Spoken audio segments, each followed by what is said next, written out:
ఓం శ్రీ సాయిరామ్. భగవాన్ శ్రీ సత్యసాయి సందేశ జరిగి అందరికీ స్వాగతం. భగవాన్ బాబావారు తమ దివ్యోపన్యాసాలలో సేవలు 4 విధాలని ప్రవచించారు. స్వార్థ సేవ, స్వార్థ పరార్థ సేవ, పరార్థ సేవ, పరమార్థ సేవ.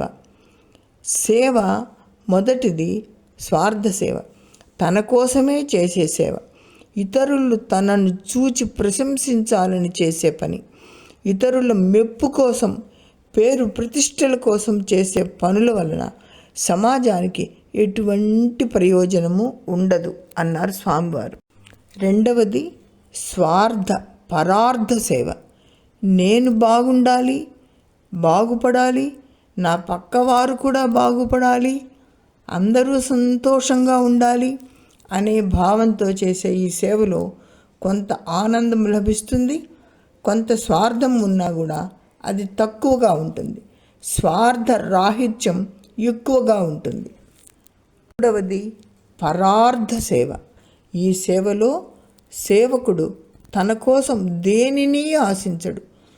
బహుజన హితాయ, బహుజన సుఖాయ అనుకుంటాడు. ఇతరుల కోసమే సేవ చేస్తాడు. ఏ ప్రతిఫలం ఆశించకుండా కష్టాల్లో ఉన్నవారికి హృదయపూర్వకంగా సేవ చేయడం. ఇక 4వది పరమార్థ సేవ. ఇది అత్యంత పవిత్రమైన సేవ.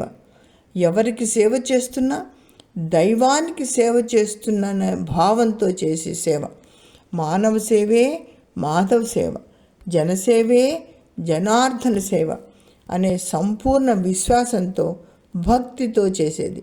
ఈ సేవే గ్రామ సేవ అన్నారు బాబావారు. అందుకే స్వామి మన సత్యసాయి సంస్థల ద్వారా అనేక సేవలను చేయిస్తూ మనకు పుణ్య నిధిని అందజేస్తున్నారు. జై సాయిరామ్.